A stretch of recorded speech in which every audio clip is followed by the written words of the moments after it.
Morning सभी को।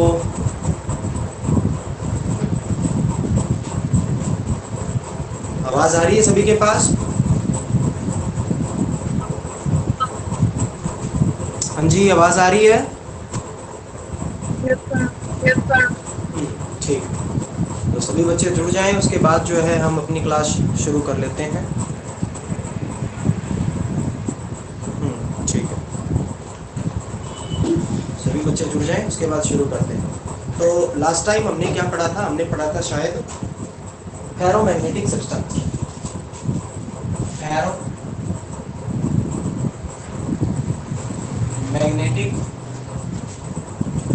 Substance, ठीक है। एक होता है सब्सटेंस, है ना, और एक होता है प्रॉपर्टी। एक मिनट, ये एक बच्चे की और रिक्वेस्ट आई है। ठीक है, तो एक होता है सब्सटेंस और एक होता है ये सब्सटेंस जो प्रॉपर्टी शो करते हैं वो। तो यानी अगर आपके पेपर में आए फेरोमैग्नेटिक सब्सटेंस तो आपने उन सब्सटेंसेस के बारे में बताना है, और अगर पेपर में आए फेरोमैग्नेटिज्म तो आपने पहले इन सब्सटेंसेस के बारे में बताना और फिर कहना है कि ये सब्सटेंस जो प्रॉपर्टी शो करते हैं उसको अपन फेरोमैग्नेटिज्म कहते हैं। ठीक है, तो चलिए शुरू करते हैं। इसकी डेफिनेशन के साथ अपन पढ़ते हैं इसको। तो इसमें लिख रखा है कि वो सब्सटेंस जो परमानेंट मैग्नेटिज्म शो करते हैं even in absence of magnetic field, यानी अगर आप मैग्नेटिक फील्ड को रिमूव कर लो तब भी जो सब्सटेंस परमानेंट मैग्नेटिज्म शो करते हैं वो क्या कहलाते हैं? फेरोमैग्नेटिक सब्सटेंस कहलाते हैं। एग्जांपल क्या होगा इसका? एग्जांपल मैंने लास्ट टाइम बताया था FeNiCO, यानी कि आयरन, निकल, कोबाल्ट, ये जो है ये इनके अंदर जो है एग्जांपल की फॉर्म में आ जाएंगे। अच्छा, अगर इनको एक बार मैग्नेटाइज कर दें तो ये परमानेंटली मैग्नेटाइज्ड रहेंगे। ठीक है, ये भी इनकी बात है। और अगर आप मैग्नेटिक फील्ड के साथ इनको देखें तो ये वो सब्सटेंस है जो स्ट्रांगली अट्रैक्ट होते हैं टुवर्ड द मैग्नेटिक फील्ड, यानी मैग्नेटिक फील्ड की तरफ ये स्ट्रांगली अट्रैक्ट होते हैं, वेरी स्ट्रांगली। ठीक है, नेक्स्ट इसमें लिख रखा है रीजन क्या है। तो मैंने आपको लास्ट टाइम एक चीज बताई थी, डोमेन। डोमेन जो कुछ बच्चों के समझ में आई होगी, कुछ के नहीं आई होगी, तो वो दोबारा देख लो। सॉलिड्स के अंदर जैसे मेटल है तो मेटल क्या करता है? एक इलेक्ट्रॉन इजीली लूज करके क्या बना लेता है? मेटल का कैटायन बना लेता है। तो इसी वजह से ये जो जितनी भी मेटल्स वगैरह हैं उनके अंदर जो है ना छोटे छोटे डाइपोल्स जो है उनकी फॉर्मेशन हो जाती है। डाइपोल, ये देखिए ये डाइपोल है। डाइपोल में ऊपर positive charge due to this metal cation और नीचे negative charge due to this negatively charged electron. तो ऐसे बहुत सारे डाइपोल्स जो है वो प्रेजेंट होते हैं मेटल के अंदर इस तरीके से। ठीक है, इस तरीके से। और ये जो डाइपोल्स हैं, छोटे छोटे डाइपोल्स हैं, इन्हीं को ही डोमेन्स कहा जाता है। और ये जो डोमेन्स हैं ये एक टीनी मैग्नेट की तरह काम करती है। हर एक डोमेन का थोड़ा थोड़ा मैग्नेटिक मूवमेंट जो है वो होता है।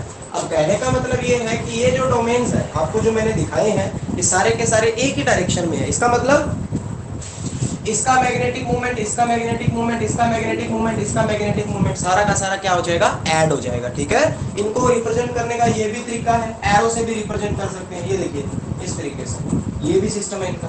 अब बात आती है फेरोमैग्नेटिक सब्सटेंस में ये डोमेन कैसे प्रेजेंट होते हैं। तो जब आप अगर आप एक फेरोमैग्नेटिक सब्सटेंस लेते हो जिसको कभी भी मैग्नेटिक फील्ड में नहीं रखा गया है तो उसको अगर आप ध्यान से देखें तो उसके जो डोमेन्स है ना वो रेंडमली ओरिएंटेड होते हैं। जैसे ये देखिए, अगर आप एक फेरोमैग्नेटिक सब्सटेंस लें और उसको ऐसा सब्सटेंस ले फेरोमैग्नेटिक जिसको कभी भी मैग्नेटिक फील्ड में नहीं रखा गया तो उसके अंदर डोमेन कैसे होंगे? ये देखिए, एक ऐसे है, एक ऐसे है, एक ऐसे है, एक ऐसे, एक ऐसे और एक ऐसे। कहने का मतलब नॉर्मल जो फेरोमैग्नेटिक सब्सटेंस होता है जो अनमैग्नेटाइज्ड, जिसको कभी मैग्नेटिक फील्ड में नहीं रखा गया है, अगर उस सब्सटेंस की बात करें तो उसमें डोमेन ऐसे पाए जाते हैं जो कि रैंडमली ओरिएंटेड होते हैं। तो एक दूसरे का ये मैग्नेटिक मूवमेंट क्या कर देते हैं? कट कर देते हैं। लेकिन अगर हम इनको एक बार मैग्नेटिक फील्ड में रख दें तो इनके ये जो डोमेन्स है ना ये किस तरीके से ओरिएंट हो जाएंगे? ये इस तरीके से ओरिएंट हो जाएंगे कि सभी की जो डायरेक्शन है वो क्या हो जाएगी? सेम हो जाएगी। यानी नॉर्मली फेरोमैग्नेटिक सब्सटेंस में कैसा आपको ठीक,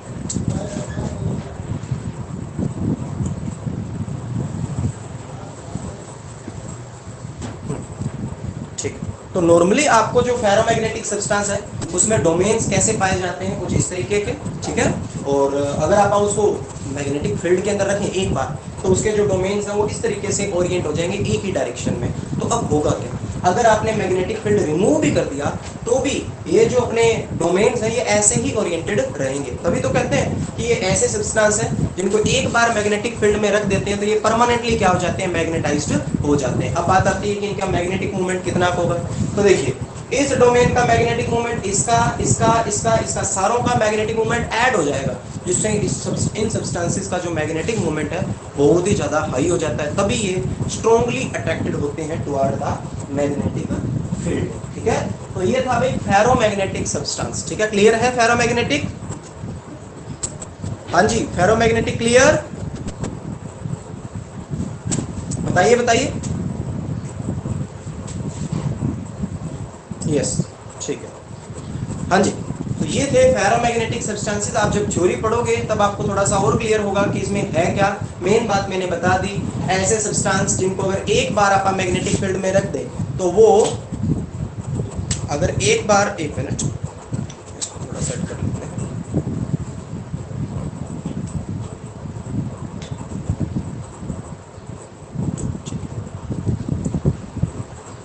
हाँ जी, तो इनको अगर आप एक बार मैग्नेटिक फील्ड में रख दें तो ये परमानेंटली मैग्नेटाइज्ड रहते हैं। ये ऐसे सब्सटेंस है। ठीक है, एग्जांपल ये आ जाएंगे।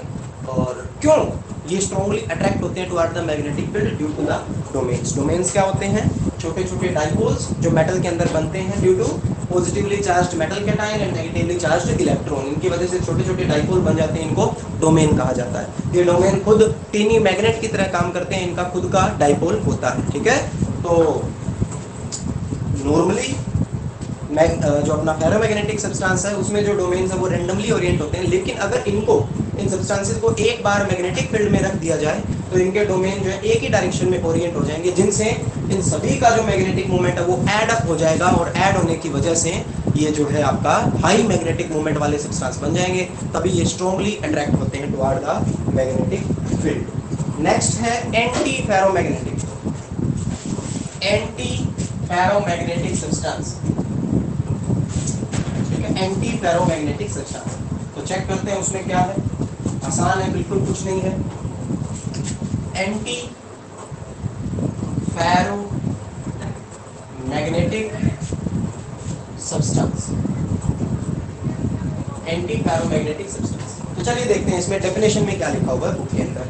बुक के अंदर लिखा हुआ है कि ये वो सब्सटेंस है जो एक्सपेक्टेड, जिनको एक्सपेक्ट किया जाता है कि वो या तो पैरामैग्नेटिज्म शो करेंगे या फेरोमैग्नेटिज्म शो करेंगे। किस बेस पे? उनके डोमेन्स के मैग्नेटिक मूवमेंट के बेस पे। ध्यान से सुनिएगा, ये ऐसे सब्सटेंस हैं जिनको सपोज किया जाता है, एक्सपेक्ट किया जाता है कि ये सब्सटेंस जो है या तो पैरामैग्नेटिज्म यानी अट्रैक्ट होंगे टुवर्ड द मैग्नेटिक फील्ड, या फिर फेरोमैग्नेटिज्म, अभी पढ़ के आए थे, स्ट्रांगली अट्रैक्ट होंगे टुवर्ड द मैग्नेटिक फील्ड। हम ऐसा एक्सपेक्ट करते हैं due to the magnetic movement, magnetic movement की वजह से। किसका? डोमेन्स का, इनमें भी डोमेन्स पाए जाते हैं। लेकिन इनका जो मैग्नेटिक मूवमेंट होता है वो जीरो होता है। और जीरो मैग्नेटिक मूवमेंट होने के पीछे रीजन क्या है? क्योंकि इनके अंदर डोमेन्स तो होते हैं लेकिन इक्वल नंबर ऑफ डोमेन्स पाए जाते हैं अपोजिट डायरेक्शन के अंदर। यानी कि अगर एक डोमेन ऐसे है तो दूसरा डोमेन जो है इनमें ऐसे प्रेजेंट होता है। अगर एक ऐसे है तो दूसरा इस तरीके से प्रेजेंट होता है। अगर एरो से मैं रिप्रेजेंट करके आपको दिखाऊं तो एक अगर डोमेन ऐसे है तो दूसरा इस तरीके से, एक ऐसे है तो दूसरा इस तरीके से। तो इससे होगा क्या? इससे ये होगा कि एक डोमेन का जो मैग्नेटिक मूवमेंट है वो दूसरे डोमेन के मैग्नेटिक मूवमेंट के द्वारा कैंसिल हो जाएगा और इसका जो मैग्नेटिक मूवमेंट है वो इसके द्वारा कैंसिल हो जाएगा। तो कहने का मतलब ये है कि एंटी फेरोमैग्नेटिक सब्सटेंस जो है, हम तो सोचते हैं कि भाई इतने डोमेन्स है तो हर एक का मैग्नेटिक मूवमेंट कुछ ना कुछ तो होगा, तो वो या तो पैरामैग्नेटिज्म शो करेंगे या फेरोमैग्नेटिज्म शो करेंगे। लेकिन एक्चुअल में इनका जो मैग्नेटिक मूवमेंट है वो जीरो है। और जीरो होने के पीछे क्या रीजन दिया मैंने? क्योंकि इनके अंदर जो डोमेन्स प्रेजेंट है वो इक्वल नंबर में है लेकिन अपोजिट डायरेक्शन में। ठीक है, दो अगर ऊपर है तो दो नीचे हैं, तो जो ऊपर वाले बढ़ा रहे थे मैग्नेटिक मूवमेंट, ये जो दो है उसको कट कर देंगे। तो ये है एंटी फेरोमैग्नेटिक सब्सटेंसेस। ठीक है, एग्जांपल देख लेते हैं इसका, और बहुत ही ज्यादा इंपॉर्टेंट है इसका एग्जांपल MnO। ठीक है, ये इसका एग्जांपल है, एंटी फेरोमैग्नेटिक सब्सटेंस। क्लियर है ये? बताइए बताइए बताइए। हाँ जी, ठीक। देखना। ओके ओके ठीक है। तो ये है भाई एंटी फेरोमैग्नेटिक सब्सटेंस, जो कि कुछ भी नहीं है, बहुत ही सिंपल है। ठीक है, नेक्स्ट और लास्ट है फेरी मैग्नेटिक सब्सटेंस। फेरी मैग्नेटिक सब्सटेंस, ठीक है, वो देखते हैं अपन उनमें क्या है। फेरी मैग्नेटिक सब्सटेंसेस, इनका भी देखते हैं इसमें क्या लिख रखा है बुक के अंदर। इसमें लिख रखा है कि वो सब्सटेंस जिनको एक्सपेक्ट किया जाता है कि उनका लार्ज मैग्नेटिक मूवमेंट होना चाहिए on the basis of domain, but actually have small net magnetic movement. ठीक है, क्लियर, कोई दिक्कत नहीं है इसमें। इसमें ये लिख रखा है कि इनसे उम्मीद की जाती है, इनसे एक्सपेक्ट किया जाता है कि इनका जो मैग्नेटिज्म है वो भी काफ़ी ज़्यादा हाई होगा। और किस वजह से एक्सपेक्ट किया जाता है? क्योंकि इनके अंदर डोमेन्स प्रेजेंट होते हैं और उन हर डोमेन का पर्टिकुलर मैग्नेटिक मूवमेंट होता है। तो इस बेस पे सोचा जाता है कि भाई इनका जो मैग्नेटिज्म है वो भी क्या है, काफ़ी ज़्यादा लार्ज होगा या काफ़ी ज़्यादा हाई होगा। लेकिन एक्चुअल में इनका जो मैग्नेटिक मूवमेंट है जीरो नहीं होता, याद रखना। फेरी मैग्नेटिक सब्सटेंसेस का मैग्नेटिक मूवमेंट जीरो नहीं होता, लेकिन स्मॉल होता है। ठीक है, एक्सपेक्ट किया जाता है कि इनका मैग्नेटिक मूवमेंट क्या होगा, लार्ज, काफी ज्यादा होगा, मैग्नेटिज्म काफी ज्यादा शो करेंगे ये due to on the basis of magnetic movement of domains, ये उम्मीद करी जाती है इनसे। लेकिन इनका जो मैग्नेटिक मूवमेंट है वो स्मॉल होता है, यानी कि थोड़ा सा ही होता है, जीरो नहीं। याद रखना, इनका मैग्नेटिक मूवमेंट जीरो नहीं होता। अब स्मॉल होने के पीछे रीजन क्या है? क्योंकि इनके अंदर जो डोमेन्स पाए जाते हैं वो अनइक्वल अमाउंट में प्रेजेंट होते हैं। यानी कि देखिए, इनमें ऐसा है कि अगर दो डोमेन ऊपर है तो एक नीचे है, फिर तीन ऊपर है एक नीचे है, फिर दो नीचे है तीन ऊपर है, दो ऊपर है एक नीचे है। तो इसके अंदर ना अपोजिट डायरेक्शन में जो डोमेन्स प्रेजेंट है उनकी इक्वल मात्रा नहीं होती। आपने अभी भी देखा थोड़ा पहले, एंटी फेरो में क्या था, एक ऊपर एक नीचे, इस तरीके से एक ऊपर एक नीचे। तो ऊपर वाले का जो मैग्नेटिक मोमेंट है वो नीचे वाला कैंसिल कर रहा था। लेकिन यहाँ पे क्या है, दो ऊपर एक नीचे, तो थोड़ा सा मैग्नेटिक मोमेंट बच जाएगा। तीन ऊपर तीन नीचे, मान लिया कैंसिल हो जाएगा। ये देखिए, तीन ऊपर दो नीचे, थोड़ा सा और मैग्नेटिक मोमेंट ऐड हो जाएगा। तो इसी चीज की वजह से इनका जो मैग्नेटिक मोमेंट है वो जीरो नहीं होता, लेकिन थोड़ा सा ही होता है, यानी कि स्मॉल होता है। मैं दोबारा बता देता हूँ, इसमें लिख रखा है कि फेरोमैग्नेटिज्म जो है वो होता है due to unequal number of domains in opposite direction. यहाँ पर जो डोमेन्स है वो अपोजिट डायरेक्शन में है, लेकिन उनका जो नंबर है वो अनइक्वल है, यानी दो ऊपर एक नीचे, तीन ऊपर तीन नीचे, तीन ऊपर दो नीचे। इस तरीके से डोमेन्स ओरिएंटेड है, ताकि अगर कट भी हुआ, कुछ मैग्नेटिक मूवमेंट कैंसिल भी हो, तो भी कुछ ना कुछ बच जाएगा। फॉर एग्जांपल आप समझते हैं, ये दो मान लेते हैं, एक डोमेन का जो मैग्नेटिक मूवमेंट है वो दो मान लेते हैं आप, ठीक है, दो, ठीक है। तो इसका दो, इसका भी दो, अच्छा इसका माइनस दो, फिर इसका दो, इसका दो, इसका दो, माइनस दो, माइनस दो, माइनस दो, इसका दो, इसका दो, इसका दो, माइनस दो, माइनस दो, और अच्छा ठीक है, दो दो और इसका माइनस दो। तो चेक करिए क्या निकल के आएगा, मेरे कुछ ना कुछ पॉजिटिव डाटा जो आपको मिलेगा। ये देखिए, दो और दो चार, चार दो छः, दो आठ, दो 10, दो 12, दो 14, दो 16, दो 18 और दो 20। पॉजिटिव का 20 है, नेगेटिव का माइनस दो, माइनस दो, माइनस दो, माइनस दो, माइनस का 8 हो गया, और माइनस दो माइनस का 10 हो गया। तो कहने का मतलब उम्मीद तो करी जाती है कि इनका मैग्नेटिक मोमेंट काफी हाई होगा, लेकिन इनका मैग्नेटिक मोमेंट काफी स्मॉल होता है। अगर आपसे पूछे कि रीजन क्या है स्मॉल होने का, तो आपने कहना है कि इनके अंदर जो डोमेन्स प्रेजेंट होते हैं अपोजिट डायरेक्शन में, उनकी अनइक्वल अमाउंट जो है वो प्रेजेंट होती है। ठीक है, एग्जाम्पल देख लीजिए इसका। एग्जाम्पल है Fe3O4, एग्जाम्पल है Fe3O4, और इसका नाम भी सभी बच्चों को पता होना चाहिए। Fe3O4 को कहा जाता है मैग्नेटाइट। ये पेपर में बहुत बार आता है कि मैग्नेटाइट नाम की जो ओर है, ओर, ORE, ठीक है, धरती से जो निकलते हैं ना मिनरल वगैरह, उनको ओर बोला जाता है। तो मैग्नेटाइट नाम की जो ओर है वो किस मेटल की होती है, तो Fe, आयरन की होती है। ये याद रखना ये बात, ठीक है, मैग्नेटाइट। क्लियर? हाँ जी, कोई दिक्कत इसमें? फेरी में कोई दिक्कत किसी को? फेरी में कोई दिक्कत? अच्छा, अपना माइक्रोफोन तो ऑन कर सकते हो, ऑन करके बता सकते हो। चैट में ना बार बार देखना पड़ता है फिर, और कोई बात नहीं। नो, ठीक ठीक, कोई बात नहीं। हाँ जी, सो फेरोमैग्नेटिक सब्सटेंसेस भी हमने कर लिए हैं। अब एक छोटा सा टर्म रहता है दैट इज क्यूरी टेम्परेचर, तो वो देख लेते हैं, फिर अपनी मैग्नेटिक प्रॉपर्टीज जो है वो खत्म हो जाएगी। हाँ जी, किसी को भी कोई भी प्रॉब्लम आए तो वो पूछ सकता है। अच्छा सोनम, आपने माइक्रोफोन ऑन किया है, कोई प्रॉब्लम है?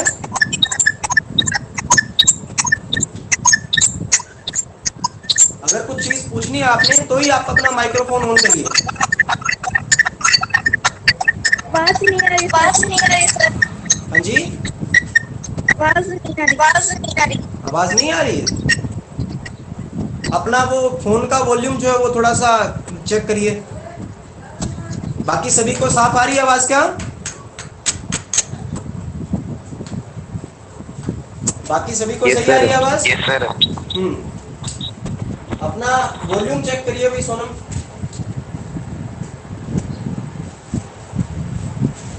आ जाएगी। हाँ जी, Curie temperature, CURI, Curie temperature. अब इसमें क्या, एक लाइन की डेफिनेशन है बस, और कुछ नहीं है। क्यूरी टेम्परेचर में ये लिख रखा है भाई कि हर फेरोमैग्नेटिक सब्सटेंस जो है उसका एक कैरेक्टरिस्टिक टेम्परेचर होता है जिसके ऊपर कोई फेरोमैग्नेटिज्म जो है ऑब्जर्व नहीं होता है। इसी टेम्परेचर को क्यूरी टेम्परेचर कहा जाता है। तो सुनिए ध्यान से, हर फेरोमैग्नेटिक सब्सटेंस का एक पर्टिकुलर टेम्परेचर है, एक लेवल है कि इस टेम्परेचर के बाद वो फेरोमैग्नेटिज्म शो नहीं करेगा। इसी टेम्परेचर को क्यूरी टेम्परेचर कहते हैं। फॉर एग्जांपल हम मान लेते हैं जैसे आयरन, ये एग्जांपल के लिए कंसीडर कर रहा हूं मैं, आयरन, ठीक है। आयरन एक फेरोमैग्नेटिक सब्सटेंस है। आयरन क्या है? एक फेरोमैग्नेटिक सब्सटेंस है, ठीक है। तो ये क्या शो करेगा? इट विल शो फेरोमैग्नेटिज्म, ये शो करेगा फेरोमैग्नेटिज्म। लेकिन एक टेम्परेचर ऐसा आएगा, मान लेते हैं 1000 डिग्री सेंटीग्रेड, ठीक है, 1000 डिग्री सेंटीग्रेड। एक टेम्परेचर ऐसा आएगा जब ये फेरोमैग्नेटिक सब्सटेंस जो है ये फेरोमैग्नेटिज्म शो नहीं करेगा। एक टेम्परेचर क्रॉस करने के बाद, यानी अबोव अ पर्टिकुलर टेम्परेचर, ये जो सब्सटेंसेस हैं ये फेरोमैग्नेटिज्म शो नहीं करेंगे। और इसी टेम्परेचर को, ये जो लिमिट है, इसी टेम्परेचर को क्यूरी टेम्परेचर कहा जाता है। Curie temperature clear? क्या क्यूरी का टेम्परेचर क्लियर है? बताइए बताइए बताइए, शाबाश। Curie temperature clear?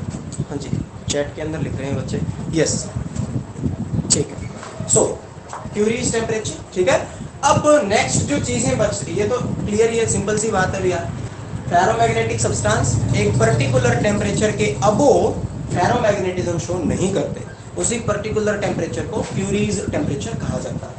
अब हम जो चीज़ करने वाले हैं वो बहुत ही ज़्यादा इम्पोर्टेंट है, और हालांकि ये भी इम्पोर्टेंट थी, लेकिन हम जो अब चीज़ करने वाले हैं वो इसलिए इम्पोर्टेंट है क्योंकि उसके ऊपर डायरेक्ट वन लाइनर जो क्वेश्चन होते हैं वो भी आते हैं कई बार, उसके अंदर से भी क्वेश्चन पूछे जाते हैं, और कॉम्पिटिटिव एग्जाम्स के लिए काफ़ी ज़्यादा इम्पोर्टेंट चीज़ है जो अब आप कर रहे हैं। कई बार तो स्ट्रक्चर भी पूछ ली जाती है। तो चलिए हम करने वाले हैं आयनिक क्रिस्टल्स की स्ट्रक्चर। ये कहाँ मिलेगी आपको बुक के अंदर? ये मिलेगी आपको डिफेक्ट से ठीक पहले। अलग अलग बुक में अलग अलग जगह दी जाती है ये। तो अपनी मेरे पास जो बुक है प्रदीप वाली, उसमें डिफेक्ट जो अपने पढ़े थे उससे पहले पेज पे ये है, ठीक है। रेड सा कलर का पेज है, उस पे मिलेंगे ये। तो चलिए सबसे पहले हम स्टडी करते हैं स्ट्रक्चर ऑफ NaCl, ठीक है। तो पहली लाइन आपको याद रखनी है, NaCl की जो स्ट्रक्चर है उसको नाम क्या दिया गया है? उसको नाम दिया गया है rock salt structure. Rock salt structure याद रखना, NaCl की जो स्ट्रक्चर है उसको क्या नाम दिया गया है? Rock salt structure. अब पढ़ना क्या है? पढ़ना बहुत ही सिंपल है, आप एक बार जस्ट चेक कर लो। अच्छा, पहले ना एक क्यूब बना लेते हैं आपका, यहाँ देखिए,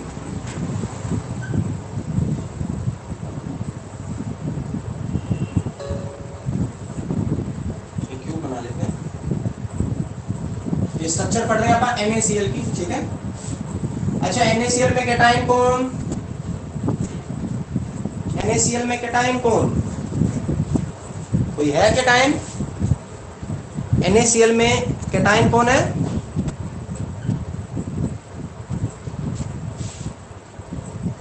Na+, very good. And anion Cl-। तो चलो सबसे पहले देख लेते हैं इसमें कैटायन जो है वो है जी Na+, और जो एनायन है वो है जी Cl-।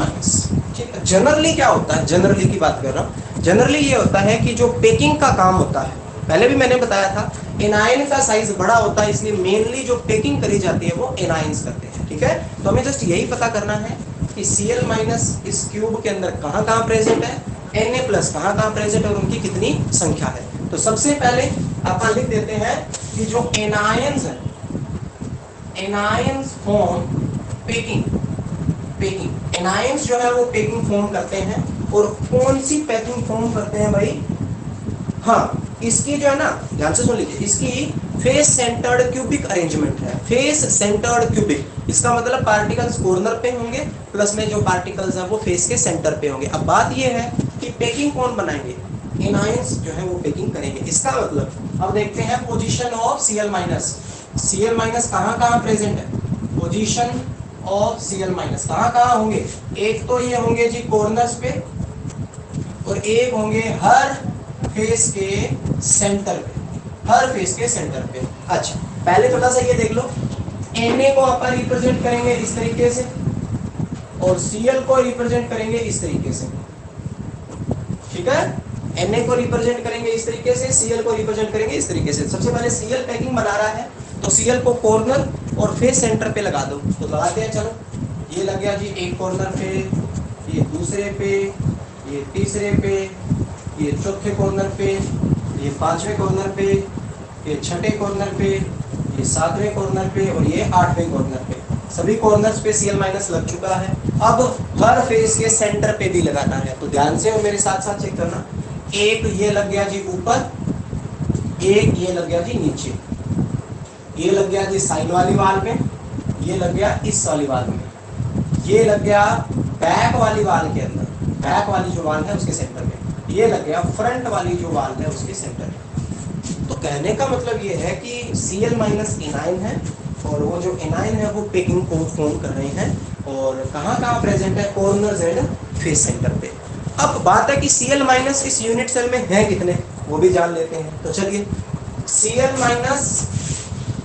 के Cl- के कितने आयंस जो है प्रेजेंट है पर यूनिट सेल, Cl- आयंस पर यूनिट सेल कितने प्रेजेंट है, कोई बता सकता है भाई, कोई बता सकता है कितने Cl- आयंस हैं इस यूनिट सेल में, बताइए शाबाश,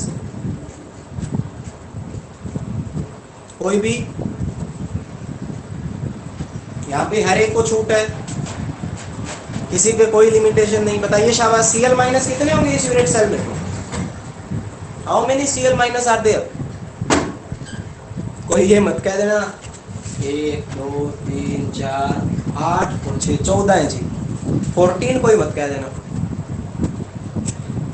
कितने हैं बताइए भाई, जिन्होंने स्टार्टिंग में क्लास लगाई है वो बताए।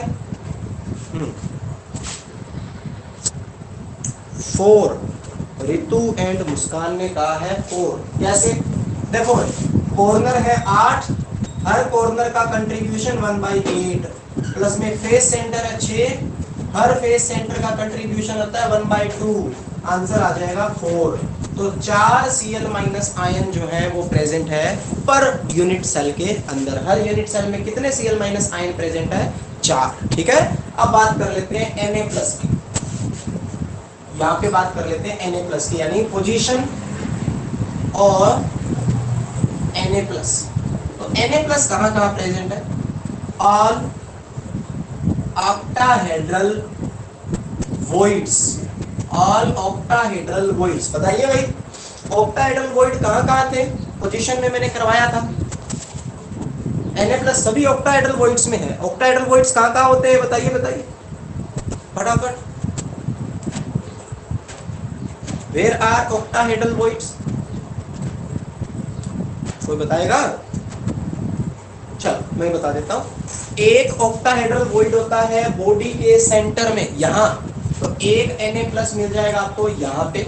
ठीक है, बाकी ऑक्टाहेड्रल वॉइड कहाँ होते हैं, हर एज के सेंटर पे, हर एज का सेंटर, ये एज है इसका सेंटर ये रहा, ये एज है, इसका सेंटर ये रहा, एक यहाँ पे लग जाएगा, एक यहाँ पे लग जाएगा, एक यहाँ पे लग जाएगा, एक यहाँ पे लग जाएगा, एक यहाँ पे लग जाएगा, एक यहाँ पे, ठीक है, एक यहाँ पे लग जाएगा, एक यहाँ पे, एक यहाँ और एक यहाँ। लग गए क्या? सभी एज के सेंटर पे लग गए ना? हाँ जी बिल्कुल सही। सो Cl माइनस कहाँ प्रेजेंट था? Cl माइनस पैकिंग फॉर्म कर रहा था, सीधी सी बात है, पैकिंग फॉर्म कर रहा है एनायंस, ठीक है, एनायंस फॉर्म कर रहे हैं। तो कौन सी पैकिंग थी? FCC face centre. तो Cl माइनस कहाँ होंगे? कॉर्नर प्लस में फेस सेंटर पे। मेन पैकिंग तो वही फॉर्म कर रहे हैं, तो कॉर्नर और फेस सेंटर पे Cl माइनस लग गए। Total Cl minus ion per unit cell कितने? 4 है। फिर बात आई Na प्लस। तो Na प्लस कहाँ है? सभी ऑक्टाहेड्रल वॉइड्स में। अगर आपको थोड़ा और डिटेल में लिखना तो आप ये कह सकते हो, एक बॉडी सेंटर पे Na प्लस और बाकी Na प्लस जो है वो हर एज के सेंटर पे है। कोई बता सकता है number of Na plus ion per unit cell कितना है? Na plus ion per unit cell बता सकता है कोई? Na plus ion per unit cell कितने हैं? आंसर मेरे हिसाब से आ चुका है 4। रितु एंड मुस्कान, भाई और भी तो बताइए, बाकी भी तो क्लास लगा रहे हैं। 4 कैसे आया? एक तो बॉडी के सेंटर में है तो 1 हो गई, किसी से शेयर नहीं हो रहा, 1 प्लस में 12 Na प्लस हर एज के सेंटर पे है, तो यहाँ लिख देते हैं 12, और हर एज का सेंटर 4 यूनिट सेल के द्वारा शेयर होता है, तो 12 इंटू 1/4 कट जाएगा 3 और 1 4। तो अगर आपसे पूछे नंबर, अच्छा चैट में किसी ने लिखा है, 1 minute, 4 Sanju Pankaj, very good, 4 आएगा आंसर, बिल्कुल सही है। ऑक्टाहेड्रल वॉइड्स, सभी ऑक्टाहेड्रल वॉइड्स पे प्रेजेंट, एक बॉडी सेंटर पे, ये किसी से शेयर नहीं होता, 1 प्लस में 12 एज सेंटर है और हर एज जो है वो 4 यूनिट सेल से शेयर होती है, तो 12 इंटू 1/4 आंसर आ जाएगा आपका 4। तो आपने पता लगा लिया कि Cl माइनस कहाँ है, कितने हैं, Na प्लस कहाँ है, कितने हैं। अब बात छोटी सी रहती है, क्या बात रहती है जी? कोऑर्डिनेशन नंबर की। कोऑर्डिनेशन नंबर क्या होता है? कोऑर्डिनेशन नंबर, कोऑर्डिनेशन नंबर क्या होता है? कोई बताएगा? एनीवन?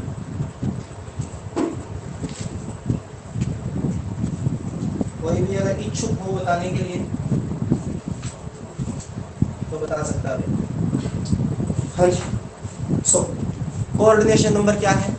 अगर आप आयनिक क्रिस्टल देख रहे हैं तो कोऑर्डिनेशन, और इसकी बात करिए अगर आप, तो कोऑर्डिनेशन नंबर है कि एक Na प्लस को कितने Cl माइनस जो है वो घेर रहे हैं, सराउंड कर रहे हैं, और एक Cl माइनस को कितने Na प्लस सराउंड कर रहे हैं, ये चीज, ठीक है। 1 मिनट, हाँ ठीक है। और चैट के अंदर शायद किसी बच्चे ने लिखा है नंबर ऑफ नियरेस्ट नेबर, बिल्कुल सही है। तो कहने का मतलब आयनिक क्रिस्टल में ये देखना है आपको कि एक Na प्लस को कितने Cl माइनस ने घेर रखा है और एक Cl माइनस को कितने Na प्लस ने घेर रखा है। जिस बच्चे के थोड़ा सा भी दिमाग है, आइंस्टाइन की बात नहीं करूंगा, जिस बच्चे के थोड़ा सा भी दिमाग है, सोच के थोड़ा सा और मेरे को कोऑर्डिनेशन नंबर बताइए दोनों का। इसलिए मैं उधर वाली चीज साफ करता हूँ और इसका स्क्रीनशॉट ले लो पहले, ताकि कोई दिक्कत ना हो। इसका स्क्रीनशॉट ले लो। हो गया? हो गया सभी का? हाँ जी, चलिए अब आप देखेंगे कोऑर्डिनेशन नंबर किस किस का? Na प्लस का और Cl माइनस का। सबसे पहले Na प्लस का देखते हैं, कोऑर्डिनेशन नंबर और Na प्लस का कोऑर्डिनेशन नंबर। तो भाई ध्यान से थोड़ा दिमाग लगा के देखो, ये Na प्लस है जो कि बॉडी के सेंटर पे, और थोड़ा सा दिमाग और लगाओ, Na प्लस सभी ऑक्टाहेड्रल वॉइड पे थे। एक ऑक्टाहेड्रल वॉइड कितने पार्टिकल से सराउंड होता है?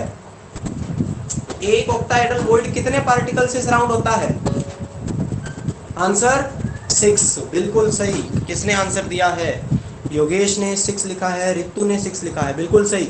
तो एक जो आपका ऑक्टाहेड्रल वॉइड जो होता है, अगर उसकी जगह कोई पार्टिकल है तो वो 6 पार्टिकल से सराउंड होगा। और मैं दिखा भी देता हूँ आपको, ये देखिए अपना ये है Na प्लस, ये Na प्लस है, तो कितने Cl माइनस से घिरा हुआ है? 1 2 और आपका 3 4 5 6, आंसर आ गया 6।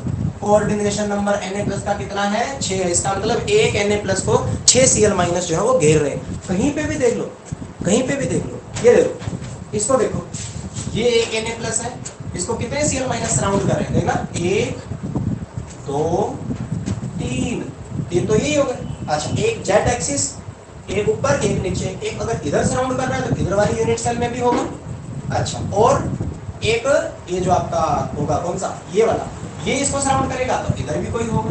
तो बहुत सिंपल, इतना तो ज्यादा डिटेल में जाने की जरूरत ही नहीं है। आप जस्ट इतना देखिए कि Na प्लस ऑक्टाहेड्रल वॉइड में, और एक ऑक्टाहेड्रल वॉइड में जो पार्टिकल होता है वो 6 पार्टिकल से सराउंडेड होता ही होता है। तो यहाँ पे जो कोऑर्डिनेशन नंबर Na प्लस का निकल के आएगा वो 6 आएगा। कोई बच्चा दिमाग लगा के मेरे को Cl माइनस का कोऑर्डिनेशन नंबर बताए,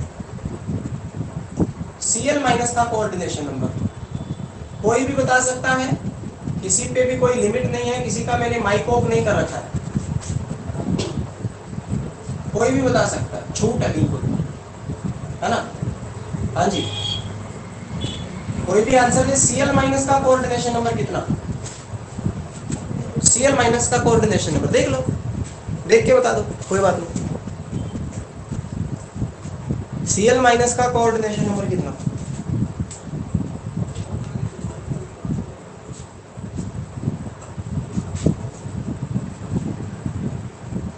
कितना आएगा, किसी को नहीं पता, चलिए जानते हैं। Cl माइनस है कहाँ, पहले तो ये ढूंढ लो, ये राजी। अच्छा, इसको कितने Na प्लस राउंड करें, ध्यान से सुनना, एक Na प्लस ये रहा। अच्छा, एक अगर इस डायरेक्शन में है तो एक आगे भी होगा, कितने Na प्लस ने राउंड किया, दोनों। अच्छा, एक नीचे है तो एक ऊपर भी होगा, कितने हो गए, 4। एक इधर से राउंड कर रहा है तो एक इधर भी होगा, कितने हो गए, 6। So coordination number of Cl minus का कोऑर्डिनेशन नंबर भी कितना होगा, 6 होगा। और ये जरूरी नहीं है कि ऊपर वाला जो कोऑर्डिनेशन नंबर है वही नीचे आए, जरूरी नहीं है, याद रखना, ठीक है। ये तो अपन ने कैलकुलेट किया है, कोऑर्डिनेशन नंबर Na प्लस का तो आपको पता ही था, Cl माइनस का कैसे निकल के आया ये आपके सामने है। खुद थोड़ा सा दिमाग लगाइए कि अगर इस Cl माइनस को एक Na प्लस इधर सराउंड कर रहा है तो इधर वाली जो यूनिट सेल होगी उसमें भी एक यहाँ Na प्लस प्रेजेंट होगा, 2। अगर इधर है तो इधर भी होगा, क्योंकि ये H के सेंटर पे है तो H तो इधर भी होगी ना अगली यूनिट सेल की, तो एक इधर है तो एक इधर भी होगा, 4। एक नीचे है तो एक ऊपर भी होगा, 6। सिंपल। और भी आप देख सकते हो कैलकुलेट करके, बहुत आसान है, ठीक है। सो this was coordination number of Cl minus ion, ठीक है। सो आपने लगभग सारी चीज कर ली है कि कितना नंबर ऑफ आयंस प्रेजेंट है पर यूनिट सेल, क्या एग्जांपल देख लीजिए कि वो किस किस की स्ट्रक्चर जो है वो ऐसी ही होती है। तो जो आपके ग्रुप 1 के जो मेटल्स हैं, लिथियम, सोडियम, पोटेशियम, उनके जो हैलाइड्स होते हैं, ठीक है, हैलाइड जो है उनकी ऐसी ही स्ट्रक्चर होती है, रॉक साल्ट स्ट्रक्चर इसको कहा जाता है, ठीक है। NaCl की स्ट्रक्चर में किसी भी बच्चे को कोई डाउट है तो फटाफट पूछे, हम नेक्स्ट स्ट्रक्चर शुरू करते हैं। NaCl की स्ट्रक्चर में किसी भी बच्चे को कोई डाउट है तो पूछिए, हम नेक्स्ट स्ट्रक्चर को शुरू कर रहे हैं। नो, साहिल ने लिखा नो, रितु ने लिखा नो, ठीक है। तो बाकी बच्चे में भी लिख नहीं रहे हो या उनको कोई प्रॉब्लम हो तो पूछ सकते हो, कोई बड़ी बात नहीं है, ठीक है। कहीं पे भी जो बच्चे पहला लेक्चर है जिनका, उनके तो प्रॉब्लम भी आनी है, लेकिन अब इंटरप्ट नहीं करना इसको, ठीक है। अब आगे जो नया चैप्टर शुरू होगा उसको कंटिन्यू आपने करते जाना है, क्लियर। ये कोई बात नहीं है, अगर टाइम मिला आपने को तो दोबारा स्कूल के अंदर हो जाएगा जब अपना सिलेबस कंप्लीट हो जाएगा, पहले इसको शुरू नहीं करेंगे, ठीक है। हाँ जी, so this was the structure of NaCl। अब नेक्स्ट स्ट्रक्चर हम कर रहे हैं CsCl की। नेक्स्ट स्ट्रक्चर हम देख रहे हैं CsCl की। CsCl क्या नाम होगा अभी इसका, CsCl का नाम क्या होगा, स्ट्रक्चर ऑफ CsCl क्या नाम होगा इसका, सीजियम क्लोराइड। क्या नाम होगा, सीजियम क्लोराइड, ठीक है। हाँ जी, CsCl। अच्छा, इसमें भी वो मार्क लगा ही देते हैं, बड़े से रिप्रेजेंट करेंगे जी Cs को, छोटे से रिप्रेजेंट करेंगे जी Cl माइनस को, ठीक है। हालांकि साइज Cl माइनस यहाँ देखते हैं किसका बड़ा है। तो CsCl की सबसे पहले देख लो स्ट्रक्चर जो है वो कैसी, एक क्यूब बना लो, पहले एक क्यूब बना लेते हैं इधर।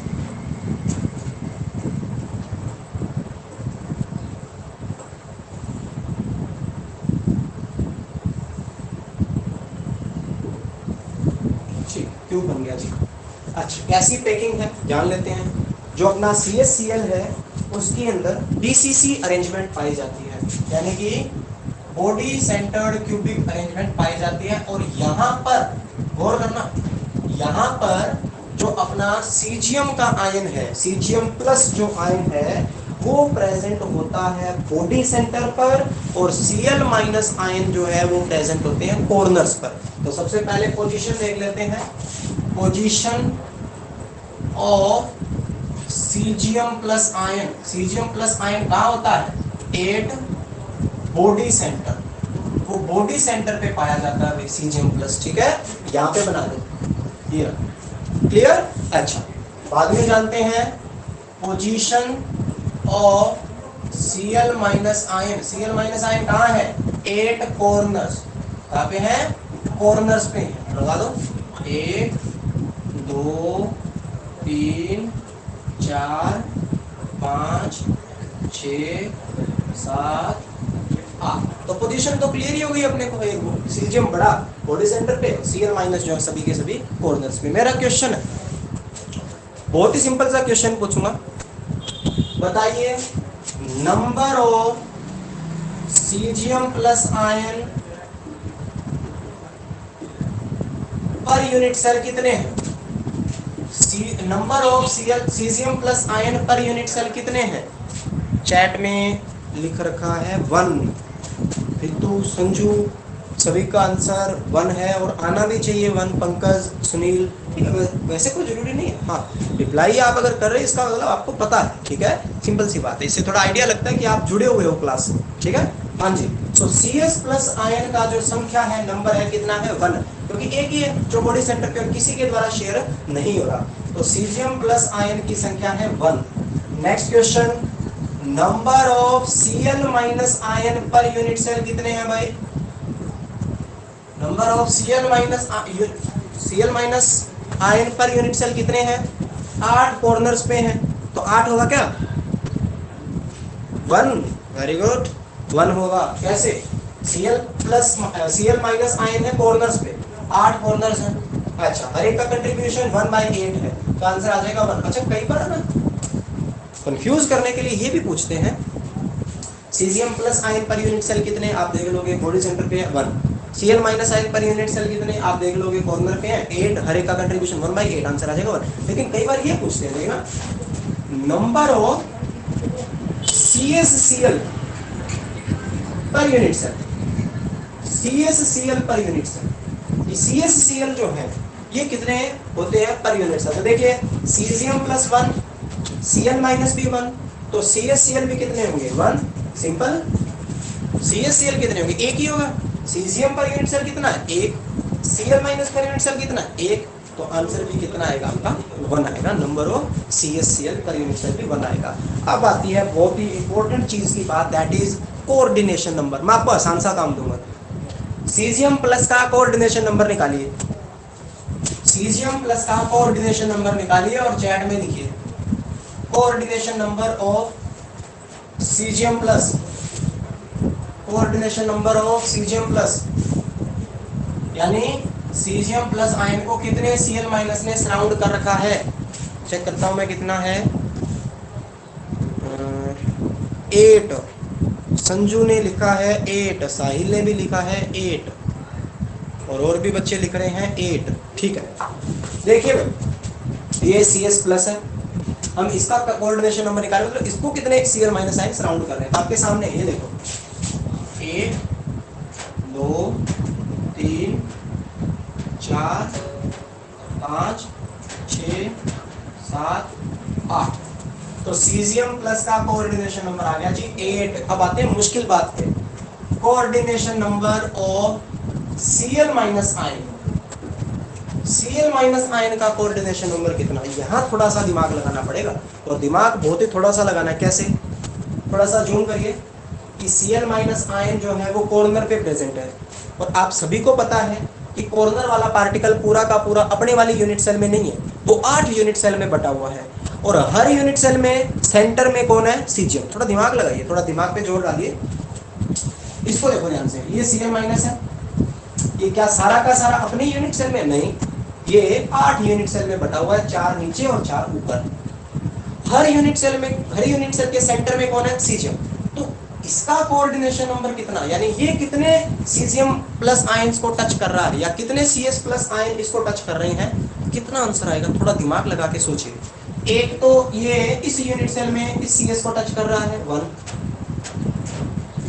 इधर भी कोई यूनिट सेल होगी उसमें भी सीजियम प्लस होगा 2, एक इधर भी होगी 3, एक इधर भी होगी 4, यानी नीचे वाले जो 4 रूम है अगर उसमें किसी एक रूम के कॉर्नर पे Cl माइनस है, थोड़ा दिमाग लगा के सोचिए, इस तरीके से देखिए, इस तरीके से देखिए, ये नीचे वाले 4 रूम हैं, मान लेते हैं इस कॉर्नर पे अपना Cl माइनस आयन प्रेजेंट है, तो ये कितने सीजियम प्लस आयंस को टच कर रहा है या कितने सीजियम प्लस आयन इसको टच कर रहे हैं, एक इसके बॉडी सेंटर में होगा, एक इसके बॉडी सेंटर में, एक यहाँ पे, एक यहाँ पे, 1 2 3 4, 4 तो नीचे वाले में ही होंगे और 4 ही ऊपर वाले में भी सीजियम होंगे। तो इसका जो कोऑर्डिनेशन नंबर निकल के आएगा वो कितना निकल के आएगा भाई, 8 निकल के आएगा, 8। थोड़ा दिमाग लगा के सोचिए, या फिर सीधा ही because it is surrounded by all atoms. Suman ने भी 8 लिखा है, थोड़ा सा दिमाग का यूज करना, और कुछ भी नहीं है। सीजियम का तो आसान ही है, देखो दिख ही रहा है 8 Cl माइनस राउंड कर रहे हैं। अब बात किसकी थी कि Cl माइनस का जो कोऑर्डिनेशन नंबर है वो कितना है, Cl माइनस का कोऑर्डिनेशन नंबर। तो थोड़ा सा जूम करना है भी, अगर इसके बॉडी सेंटर में एक सीजियम है तो 8 यूनिट सेल के बॉडी सेंटर में भी 8 सीजियम प्लस आयन प्रेजेंट है। 8 का क्यों जिक्र किया, क्योंकि ये Cl माइनस पूरा का पूरा इसी यूनिट सेल में नहीं है, ये Cl माइनस जो है 8 यूनिट सेल में बटा हुआ है। ठीक है, इस तरीके से देख लीजिए, यहाँ पे है Cl माइनस आयन कॉर्नर पे जो है ना वो इस तरीके से बटा हुआ होता है 8 यूनिट सेल में, 4 नीचे और इसके 4 ऊपर है। तो कितने सीजियम इसको टच कर रहे हैं, एक इसके बॉडी सेंटर वाला, एक इसके बॉडी सेंटर वाला, एक इसके बॉडी सेंटर वाला, एक इसके बॉडी सेंटर वाला, 4 तो ये हो गए और 4 ही ऊपर प्रेजेंट होंगे, यानी ऊपर वाले जो 4 कमरे हैं उनके बॉडी सेंटर में भी सीजियम होगा, वो 4 भी इसको जो है टच करेंगे। सो कोऑर्डिनेशन नंबर जो निकल के आएगा वो कितना आएगा, 8 आने वाला है। और ये आपका स्ट्रक्चर हो गया किसका, CsCl का। ठीक है, जो कि बहुत ही सिंपल सी स्ट्रक्चर है, तो ज्यादा मुश्किल नहीं है इसके अंदर। हाँ जी, कोई डाउट इसके अंदर, और कुछ रह गया क्या इसमें, हमने क्या क्या पढ़ लिया, नंबर ऑफ एटम्स पढ़ लिए और अरेंजमेंट पढ़ ली, पोजीशन पढ़ ली, कोऑर्डिनेशन नंबर पढ़ ली, एग्जांपल कि ऐसा और कौन कौन ऐसे स्ट्रक्चर शो करते हैं। तो caesium chloride, caesium bromide, caesium iodide, ये सारे जो है ऐसे स्ट्रक्चर शो करते हैं और स्ट्रक्चर का कोई खास नाम नहीं है, बस आपने यही चीजें लिखनी है जो मैंने आपको बताई हैं। कोई डाउट, कोई भी डाउट किसी भी बच्चे का स्ट्रक्चर के लिए, नो, ठीक है, ठीक है, ठीक है। So this was the structure of CsCl। आज हम इतना ही काम करेंगे। नेक्स्ट क्लास के अंदर बची हुई 3 स्ट्रक्चर्स को देखा जाएगा, प्लस में और क्या देखा जाएगा, और देखा जाएगा नया चैप्टर हम शुरू करेंगे 5वां, दैट इज सरफेस केमिस्ट्री। ठीक है, बहुत ही सिंपल सा चैप्टर है, उसको शुरू करेंगे और उससे पहले ये जो 3 स्ट्रक्चर बच गई हैं ये देखेंगे नेक्स्ट लेक्चर के अंदर। तब तक आप काम करते रहिए और ये मान लीजिए कि अब बस एक लेक्चर के बाद आपका ये जो चैप्टर है ये खत्म हो जाएगा और नया चैप्टर शुरू हो जाएगा। जिन जिन बच्चों ने अपना होमवर्क कंप्लीट कर लिया है उनको तो कोई टेंशन नहीं है, लेकिन जिन बच्चों ने नहीं किया है वो अपना होमवर्क कंप्लीट कर दीजिए अच्छे से। ठीक है, क्लियर हुई बात। अच्छा, इसका टेस्ट कब होगा, टेस्ट नंबर 1 तो मैं पहले बता देता हूँ, जिस दिन स्कूल खुलेंगे उसी दिन टेस्ट होगा। ठीक है, और जितना सिलेबस हो जाएगा उसका, एक चैप्टर का नहीं, जितना सिलेबस हो जाएगा उस चीज़ का टेस्ट होना ही होना है जिस दिन स्कूल खुलेंगे। ओके, और क्या बात है, हाँ, और ये बात है कि होमवर्क जो है वो आपका चैप्टर वाइज चेक होगा। जैसे अब एक चैप्टर हो गया ना, इस चैप्टर का होमवर्क आपने अब जब ये कंप्लीट हो जाएगा यानी अगले लेक्चर के बाद ही आपने यहीं पे टीचमेंट पे जो है अपलोड करना है। जिन बच्चों ने पहले होमवर्क भेज रखा है वो सारा का सारा मत भेजें, वो लास्ट वाले जो जिनका उनका अनचेक्ड है ना, सिर्फ वही होमवर्क भेजना। और जिन्होंने एक भी पिक नहीं भेजी है, कुछ बच्चे हैं, वो सारा का सारा होमवर्क कंप्लीट करें। ठीक है, okay. Multiple choice MCQ test वगैरह कोई रख लेंगे वो अलग बात है, लेकिन वैसे कोई टेस्ट, सब्जेक्टिव टेस्ट जो है वो ऑनलाइन फ़ायदा नहीं है कुछ भी लेने का। ठीक है, चलिए, थैंक यू। ये पढ़ लेना अच्छे से, अगर कोई और डाउट आए तो वो भी पूछ लेना। Okay, thank you.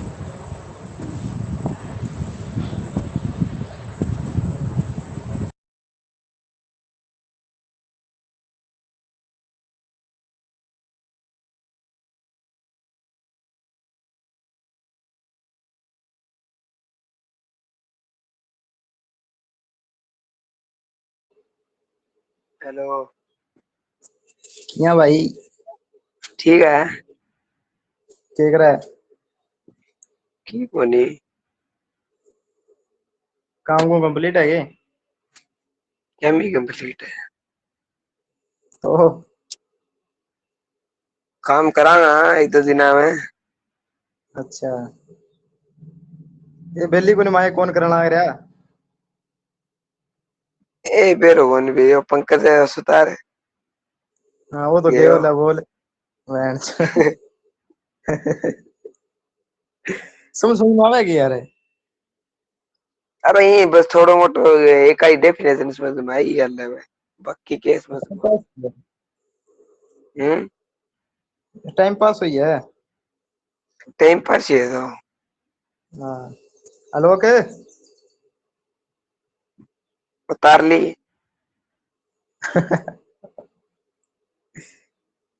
चल ठीक है साहिल। ठीक है।